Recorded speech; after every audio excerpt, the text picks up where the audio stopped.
வணக்கம். பாராளுமன்ற தேர்தலில் தனித்து போட்டியிட்டாலும் 40 தொகுதிகளிலும் திராவிட முன்னேற்றக் கழகம் வெற்றி பெறும் என்று புதுவை திராவிட முன்னேற்றக் கழக பொதுக்குழு தீர்மானங்கள் விளக்க பொதுக்கூட்டத்தில் முன்னாள் அமைச்சர் பொன்முடி பேசினார். புதுவை மாநில திராவிட முன்னேற்றக் கழகம் சார்பில் தலைமை பொதுக்குழு தீர்மானங்கள் விளக்க பொதுக்கூட்டம் பெரியார் திடலில் மாநில அமைப்பாளர் MAS சுப்பிரமணியன் தலைமையில் நடைபெற்றது. முன்னாள் முதல்வர் ஜானகிராமன் வரவேற்று பேசினார். கூட்டத்தில் MAS சுப்பிரமணியன் பேசுகையில், புதுவை மாநிலம் 10 ஆண்டுகள் பின்தங்கி போயுள்ளதாக காங்கிரஸ் தலைவர் கூறியுள்ளார். 2 காங்கிரஸ் ஆட்சிதான் இதற்கு காரணம் என்பதை அவரே ஒப்புக்கொண்டுள்ளார். எனவே திராவிட முன்னேற்றக் கழகம் ஆட்சிக்கு வந்தால்தான் மீண்டும் மாநிலம் வளர்ச்சி பெறும் என்று பேசினார். தொடர்ந்து முன்னாள் இளைஞரணி அமைப்பாளர் சிவா பேசுகையில், புதுவையை பொறுத்தவரை எதிர்க்கட்சிகள் தான் ஆட்சியை விமர்சிக்க வேண்டும் என்பது அவசியமில்லை, யார் வேண்டுமானாலும் விமர்சிக்கலாம் என்றும் மக்கள் படும் இன்னல்களே இதற்கு சாட்சி என்றார். மேலும் நல்லது செய்வார் என நம்பி ரங்கசாமிக்கு வாக்களித்த மக்கள் ஆட்சியை தூக்கி எறிய மௌன புரட்சி செய்ய தயாராகிவிட்டனர் என்று பேசினார். தொடர்ந்து சிறப்பு அழைப்பாளராக கலந்து கொண்ட விழுப்புரம் மாவட்ட திராவிட முன்னேற்றக் கழக செயலாளரும் முன்னாள் அமைச்சருமான பொன்முடி பேசுகையில், தமிழகத்தில் சட்டம் ஒழுங்கு சீர்குலைந்து விலைவாசி உயர்வால் மக்கள் கடுமையாக பாதிக்கப்பட்டுள்ள நிலையில் ஜெயலலிதாவை பிரதமர் வேட்பாளர் என அறிவித்து அண்ணா திராவிட முன்னேற்றக் கழகத்தினர் பகல் கனவு காணுகின்றனர் என்றார். மேலும் ராஜா கனிமொழி கைது செய்யப்பட்ட போதே காங்கிரஸ் கட்சியுடனான உறவை திமுக முறித்திருக்க வேண்டும், மத்தியில் மதவாத கட்சிகள் வந்துவிடக் கூடாது என்பதற்காக ஈழத்தமிழர்களுக்காகவும் பொறுத்திருந்ததாகவும், காலதாமதமாக எடுக்கப்பட்ட முடிவு என்றாலும் நல்ல முடிவை கழகத் தலைவர் அறிவித்துள்ளதால் திராவிட முன்னேற்றக் கழக தொண்டர்கள் நிம்மதி அடைந்துள்ளனர். மேலும் லோக்சபா தேர்தலில் 4 முனை போட்டிகள் வரும் என்ற போதிலும் தனித்து நின்றாலும் திராவிட முன்னேற்றக் கழகம் 40 தொகுதிகளிலும் வெற்றி பெறும் என்றார். மேலும் மத்தியில் 3வது அணி வந்தாலும் கருணாநிதி யாரை கை காட்டுகிறாரோ அவர்தான் பிரதமராக வர முடியும் என்று பேசினார். கூட்டத்தில் துணை அமைப்பாளர்கள் SP சிவக்குமார், ராஜாராமன், பொருளாளர் அனிபால் கென்னடி, தலைமை செயற்குழு உறுப்பினர் CP திருநாவுக்கரசு, சட்டமன்ற உறுப்பினர் நந்தா சரவணன், முன்னாள் அமைச்சர் மணிமாறன், தலைமை மகளிர் அணி பிரச்சார செயலாளர் நளினி சாரங்கன், இளைஞரணி அமைப்பாளர் முகமது யூனுஸ், மாநில திமுக இளைஞரணி துணை அமைப்பாளர்கள் திருவாண்டார்கோவில் காந்தி, IG வீரராகு, தொகுதி செயலாளர் வழக்கறிஞர் செந்தில்குமார், கலை இலக்கிய பேரவை பாலா மற்றும் பலர் கலந்து கொண்டனர். புதுவை சட்டசபையின் குளிர்கால கூட்டத்தை வரும் 30ஆம் தேதியன்று நடத்த அரசு முடிவு செய்துள்ளதற்கு ஆளுநர் ஒப்புதல் அளித்துவிட்டதாக தகவல் வெளியாகியுள்ளது. புதுவை சட்டமன்றத்தின் பட்ஜெட் கூட்டத்தொடர் கடந்த ஜூலை மாதம் நடைபெற்றது. இதையடுத்து 6 மாத காலத்திற்குள் சபை மீண்டும் கூட்டப்பட வேண்டும் என்ற நிலையில் ஜனவரி மாதத்தில் கூட்டினால் ஆண்டின் முதல் கூட்டம் என்பதால் பட்ஜெட் கூட்டத்தொடர் ஆகிவிடும். மேலும் ஆளுநர் உரை இடம்பெற வேண்டும் என்பதால் வரும் 30ஆம் தேதி சட்டமன்றத்தை கூட்ட அமைச்சரவை முடிவு செய்துள்ளது. அமைச்சரவையின் முடிவின்படி 30ஆம் தேதி சட்டசபையை கூட்ட வேண்டும் என்று ஆளுநருக்கு முதல்வர் ரங்கசாமி பரிந்துரை செய்துள்ளார். இதற்கு ஆளுநர் ஒப்புதல் அளித்துவிட்டதாக தகவல் வெளியாகியுள்ளது. ஆனால் புதுவை சட்டசபை செயலர் பதவி கடந்த 62 நாட்களாக காலியாக உள்ளதால் ஆளுநர் ஒப்புதல் பெறும் கூட்டத்தொடர் குறித்த அதிகாரப்பூர்வ அறிவிப்பை வெளியிடுவதில் சிக்கல் ஏற்பட்டுள்ளது. புதுவை அரசு பொது மருத்துவமனையில் பாலியல் பிரச்சனைகளும் விளக்கங்களும் என்ற தலைப்பில் மருந்து ஆளுநர்களுக்கான கல்வி நிகழ்ச்சி நடைபெற்றது. புதுவை அரசு பொது மருத்துவமனையில் மாநில அளவில் பணிபுரியும் மருந்து ஆளுநர்களுக்கான 11வது தொடர் மருந்தியல் கல்வி நிகழ்ச்சி திட்ட இயக்குநர் ரங்கநாத் தலைமையில் ஒருங்கிணைப்பாளர் டாக்டர் சிவடை முன்னிலையில் நடைபெற்றது. அமைப்பு செயலாளர் அன்பு செல்வன் வரவேற்று பேசிய நிகழ்ச்சியில் சிறப்பு அழைப்பாளராக முன்னாள் எய்ட்ஸ் திட்ட இயக்குநரும் பிரபல தோல் சிகிச்சை நிபுணருமான கில்பர்ட் பெர்னாண்டஸ் பங்கேற்று செக்ஸ் பிரச்சனைகளும் விளக்கங்களும் என்ற தலைப்பில் பேசுகையில், பால்வினை நோய்கள் இளம் பருவத்தில் பாதிப்பை உண்டு பண்ணுகிறது என்றும் அதில் 40 வகையான பால்வினை நோய்கள் உள்ளது என்றும் அவற்றின் பெரும்பாலான நோய்கள் முறையான சிகிச்சை மூலம் குணப்படுத்த முடியும் என்றும், மேலும் இந்த நோய்கள் எய்ட்ஸ் உருவாவதற்கான வாய்ப்பை அதிகரிக்கிறது என்று விளக்கினார்.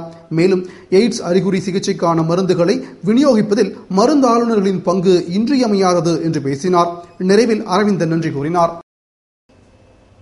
புதுவை கடற்கரை சாலையில் நடைபெற்ற மாநில அளவிலான விழிப்புணர்வு மாரத்தான் போட்டியை அமைச்சர் பன்னீர்செல்வம் கொடியசைத்து துவக்கி வைத்தார். Puduvai sports academy JCI Pondicherry சார்பில் கடற்கரை சாலையில் விழிப்புணர்வு மாரத்தான் போட்டி நடைபெற்றது.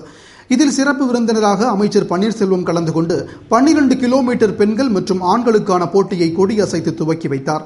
தொடர்ந்து SSP ஓம்வீர் சிங் பெரியவர்களுக்கான 21 கிலோமீட்டர் போட்டியையும், முன்னாள் சட்டமன்ற உறுப்பினர் ராமநாதன் 5 கிலோமீட்டர் சிறுவர்களுக்கான போட்டியையும் கொடியசைத்து துவக்கி வைத்தார். இதில் 5000க்கும் மேற்பட்டவர்கள் பங்கேற்றனர். புதுவை ஏம்பலம் மற்றும் மணவெளி தொகுதியைச் சேர்ந்த 500க்கும் மேற்பட்டோர் திராவிட முன்னேற்றக் கழக மாநில அமைப்பாளர் MAS சுப்பிரமணியன் முன்னிலையில் திராவிட முன்னேற்றக் கழகத்தில் இணைந்தனர். புதுவை திராவிட முன்னேற்றக் கழகம் தலைமை அலுவலகமான கலைஞர் இல்லத்தில் ஏம்பலம் மணவெளி தொகுதியைச் சேர்ந்த ஏராளமானோர் திராவிட முன்னேற்றக் கழகத்தில் இணையும் நிகழ்ச்சி நடைபெற்றது. நிகழ்ச்சியில் அபிஷேகப்பாக்கம் அரிஸ்டாட்டில் பாலச்சந்தர் தலைமையில் 500க்கும் மேற்பட்டோர் மாநில அமைப்பாளர் MAS சுப்பிரமணியன் முன்னிலையில் திராவிட முன்னேற்றக் கழகத்தில் இணைந்தனர் மற்றும் மாநில அமைப்பாளருக்கு பொன்னாடை அணிவித்து கௌரவித்தனர். நிகழ்ச்சியில் மாநில பொருளாளர் அனிபால் கென்னடி, கலை இலக்கிய பகுத்தறிவு பேரவை துணை அமைப்பாளர் சுரேஷ் மற்றும் நிர்வாகிகள் கலந்து கொண்டனர். புதுவை தேங்காய்த்திட்டு அருள்மிகு வடபத்திரகாளியம்மன் கோவிலில் ஸ்ரீ ஐயப்ப சுவாமி அன்ன பிரபுவாக பவனி வரும் விழா அன்னதானத்துடன் சிறப்பாக நடைபெற்றது. புதுவை தேங்காய்த்திட்டு அருள்மிகு வடபத்திரகாளியம்மன் ஆலயத்தில் குடிகொண்டிருக்கும் ஸ்ரீ ஐயப்ப சுவாமிக்கு 13ஆம் ஆண்டு அன்னதான பிரபுவாக பவனி வரும் விழா நடைபெற்றது. விழாவினை முன்னிட்டு ஆலயத்திலிருந்து அலங்கரித்த யானை, குதிரைகள் முன்னே செல்ல மங்கள வாத்தியங்கள் முழங்க திருத்தேரில் கலியுக வரதன் ஸ்ரீ ஐயப்ப சுவாமி அன்னதான பிரபுவாக எழுந்தருளி மாட வீதிகள் வழியாக பவனி வரும் நிகழ்ச்சி நடைபெற்றது. விழாவில் பல்வேறு இடங்களில் காலை உணவு மற்றும் மதிய உணவு பொதுமக்களுக்கு வழங்கப்பட்டது. விழாவில் ஐயப்ப பக்தர்கள் மற்றும் பொதுமக்கள் பங்கேற்று சாமி தரிசனம் செய்து ஐயப்பனின் அருளை பெற்றனர். கூட்டுறவு சர்க்கரை ஆலைக்கு கடந்த ஆண்டு வெட்டி அனுப்பிய கரும்புக்கு விலை நிர்ணயம் செய்ய வேண்டும் என்று லிங்காரெட்டிப்பாளையம் கரும்பு விவசாயிகள் கூட்டத்தில் தீர்மானிக்கப்பட்டது. தமிழ்நாடு கரும்பு உற்பத்தியாளர்களின் ஒருங்கிணைந்த கூட்டமைப்பின் லிங்காரெட்டிப்பாளையம் கரும்பு விவசாயிகள் கூட்டம் தனுஷ் தலைமையில் நடைபெற்றது. இதில் சிறப்பு விருந்தினராக பக்தவச்சலம், தண்டபாணி ஆகியோர் பங்கேற்று சிறப்புரையாற்றினர்.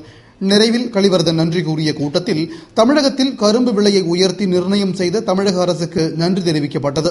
மேலும் புதுவையில் 2012-13ஆம் ஆண்டில் அரவைக்கு வெட்டி அனுப்பப்பட்ட கரும்புக்கு விலை நிர்ணயம் செய்ய வேண்டும், நிலுவைத் தொகையினை அரசு உடனடியாக பட்டுவாடா செய்ய வேண்டும் என்பது போன்ற தீர்மானங்கள் நிறைவேற்றப்பட்டன. புதுவை தாகூர் கலைக்கல்லூரியில் முன்னாள் மாணவர் சங்கம் சார்பில் மாநில அந்தஸ்து பற்றிய கருத்தரங்கம் நடைபெற்றது. புதுவை லாசுப்பேட்டை தாகூர் கலைக்கல்லூரி கணிப்பொறித்துறை கருத்தரங்கு கூடத்தில் முன்னாள் மாணவர் சங்கம் சார்பில் புதுவைக்கு மாநில அந்தஸ்து பற்றிய கருத்தரங்கு நடைபெற்றது. நிகழ்ச்சியில் சிறப்பு விருந்தினராக கல்லூரி முதல்வர் ராஜன் கலந்து கொண்டு முகாமினை துவக்கி வைத்து சிறப்புரையாற்றினார். தொடர்ந்து பேராசிரியர் ராமதாஸ் மற்றும் தனராமன், வேல்முருகன், ராதாகிருஷ்ணன் ஆகியோர் கருத்துரை வழங்கிய நிகழ்ச்சியில் முன்னாள் மாணவர்கள் திரளாக கலந்து கொண்டு தங்களது கருத்துக்களை எடுத்துரைத்தனர். நிகழ்ச்சிக்கான ஏற்பாட்டினை முன்னாள் மாணவர் சங்கம் செய்திருந்தது. புதுவை முத்தியால்பேட்டையில் அடுத்தடுத்து 4 இடங்களில் நடைபெற்ற திருட்டு சம்பவம் அப்பகுதியில் பெரும் பரபரப்பை ஏற்படுத்தியுள்ளது. புதுவை முத்தியால்பேட்டை மார்க்கெட் அருகே தலையாரி வீதி, சோலை நகர் குப்பம் உள்ளிட்ட பகுதிகளில் செல்போன் கடை, மளிகை கடை உள்ளிட்ட 4 கடைகளில் மர்ம நபர்கள் நேற்றிரவு பூட்டை உடைத்து கடையில் இருந்த பொருட்கள் மற்றும் பணத்தை கொள்ளையடித்துச் சென்றனர். கடைகளின் பூட்டு உடைக்கப்பட்டிருப்பதை கண்ட அப்பகுதி மக்கள் இதுகுறித்து காவல் நிலையத்திற்கு தகவல் தெரிவித்தனர். மேலும் தகவல் அறிந்து வந்த கடை உரிமையாளர்கள் காவல் நிலையத்தில் புகார் அளித்ததன் அடிப்படையில் போலீசார் சம்பவ இடத்திற்கு வந்து திருட்டு போன கடைகளை பார்வையிட்டு தடயங்களை சேகரித்தனர். மேலும் இதுகுறித்து வழக்கு பதிவு செய்து தீவிர விசாரணை நடத்தி வருகின்றனர். அடுத்தடுத்த கடைகளில் ஒரே நாளில் திருட்டு போன சம்பவம் அப்பகுதியில் பரபரப்பை ஏற்படுத்தியுள்ளது. வாஜ்பாய் பிறந்த நாளை நலத்திட்ட உதவிகள் வழங்கி சிறப்பாக கொண்டாடுவது என்று பாரதிய ஜனதா கட்சி நிர்வாகிகள் ஆலோசனை கூட்டத்தில் தீர்மானிக்கப்பட்டது. புதுவை பேருந்து நிலையம் அருகே உள்ள JVR ஹாலில் பாரதிய ஜனதா கட்சி நிர்வாகிகள் ஆலோசனை கூட்டம் மாநில தலைவர் விஸ்வேஸ்வரன் தலைமையில் செயலாளர் சாமிநாதன், முன்னாள் தலைவர் தாமோதரன் ஆகியோர் முன்னிலையில் நடைபெற்றது. திரளான நிர்வாகிகள் கலந்து கொண்ட கூட்டத்தில் முன்னாள் பிரதமர் வாஜ்பாயின் பிறந்த நாளை நலத்திட்ட உதவிகள் வழங்கி சிறப்பாக கொண்டாடுவது என்று தீர்மானிக்கப்பட்டது. மற்றும் வரும் நாடாளுமன்ற தேர்தலில் தனித்து போட்டியிடுவதா அல்லது கூட்டணி அமைத்து போட்டியிடுவதா என்பது குறித்து ஆலோசிக்கப்பட்டது. அதில் நிர்வாகிகள் தங்களது கருத்துக்களை எடுத்துரைத்தனர்.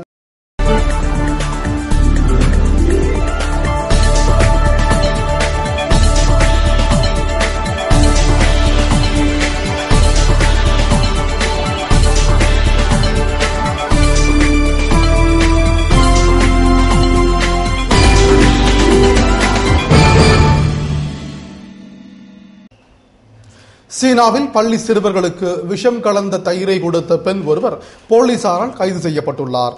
சீனாவின் ஹூனான் மாகாணத்தில் உள்ள லவுதி நகரத்தின் ஆரம்ப பள்ளி ஒன்றின் மாணவர்கள் கடந்த புதன்கிழமை அன்று தங்கள் வகுப்புகளை முடித்துவிட்டு வீட்டிற்கு திரும்பிக் கொண்டிருந்தனர். அப்போது பள்ளிக்கு வெளியே நின்று கொண்டிருந்த 34 வயது மதிக்கத்தக்க பெண் ஒருவர் அவ்வழியே வந்த சிறுவர்களுக்கு தயிரை கொடுத்து சாப்பிட சொல்லியுள்ளார்.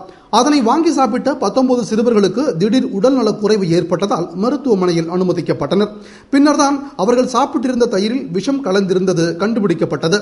இதையடுத்து அந்த பெண் கைது செய்யப்பட்டார். விசாரணையில் அந்த பெண் தயிரில் எலி விஷமும் பூச்சி மருந்தும் கலந்து கொடுத்துள்ளது தெரிய வந்தது. இதற்கிடையே அந்த பெண் மனநிலை சரியில்லாதவர் என்று சந்தேகிப்பதாக காவல்துறை தரப்பில் தெரிவிக்கப்பட்டுள்ளது. மருத்துவமனையில் அனுமதிக்கப்பட்டுள்ள சிறுவர்களில் 3 பேரின் நிலை கவலைக்கிடமாக உள்ளதாகவும் தெரிவிக்கப்பட்டுள்ளது. சீனாவை சேர்ந்த கோடீஸ்வரர் தனது மகனுடன் பாரிஸில் சுற்றி பார்க்க சென்ற ஹெலிகாப்டர் விபத்துக்குள்ளான நிலையில் உடல்களை தேடும் பணியில் போலீசார் ஈடுபட்டுள்ளனர். சீனாவைச் சேர்ந்த தேயிலை மற்றும் ரியல் எஸ்டேட் கோடீஸ்வரரான லாம் கோக் சமீபத்தில் பிரான்ஸ் நாட்டில் உள்ள போர்டா என்ற இடத்தில் 65 ஹெக்டேர் திராட்சை தோட்டத்தை பல மில்லியன் யூரோக்கள் கொடுத்து வாங்கினார். இதனை கொண்டாடும் விதமாக கடந்த வெள்ளிக்கிழமையன்று ஆடம்பர நிகழ்ச்சி ஒன்றும் நடத்தப்பட்டது. அதன் பின்னர் பிரான்சின் தென்மேற்கில் உள்ள ஒரு எஸ்டேட்டை சுற்றி பார்ப்பதற்காக லாம், அவரது 12 வயது மகன் மற்றும் தோட்டத்தை விற்பனை செய்தவரும் மொழிபெயர்ப்பாளருமாக இருந்த ஜேம்ஸ் கிரகோர் ஆகியோர் ஒரு ஹெலிகாப்டரில் புறப்பட்டனர். அவர்களுடன் செல்லவிருந்த லாமின் மனைவி கடைசி நேரத்தில் ஹெலிகாப்டரில் செல்ல பயமாக இருப்பதாக கூறி தனது பயணத்தை ரத்து செய்தார். 20 நிமிடங்களில் அவர்கள் திரும்பி வராததால் சந்தேகமடைந்த ஊழியர்கள் காவல்துறைக்கு புகார் செய்தனர். இதனிடையே ஹெலிகாப்டர் டார்டோகன் நதிக்கரையில் விபத்துக்குள்ளான செய்தி வெளிவந்ததும் பிரான்ஸ் நாட்டு காவல்துறையினர் சென்று அதில் தேடும் பணியில் ஈடுபட்டனர். அப்போது லாமின் மகனது உடல் நதியருகில் சிதறி கிடந்த ஹெலிகாப்டர் பாகங்களுக்கிடையே கண்டுபிடிக்கப்பட்டது. மற்ற இருவரின் உடல்களும் கண்டுபிடிக்கப்படாததால் ஒளி சமிஞ்ஞை மூலம் உடலை தேடும் பணியில் 100க்கும் மேற்பட்ட அதிகாரிகள் ஈடுபட்டுள்ளதாக பிரான்ஸ் நாட்டு காவல்துறை தெரிவித்துள்ளது. இது மட்டுமின்றி பிரான்சில் உள்ள சீன தூதரக அதிகாரிகளும் தேடுதல் முயற்சியை பின்பற்றவும் துன்பத்தில் உள்ள குடும்பங்களுக்கு உதவி புரியவும் சம்பவ இடத்தில் திரண்டுள்ளதாக அந்நாட்டு அதிகாரிகள் தெரிவித்துள்ளனர். இத்துடன் செய்திகள் நிறைவடைந்தன.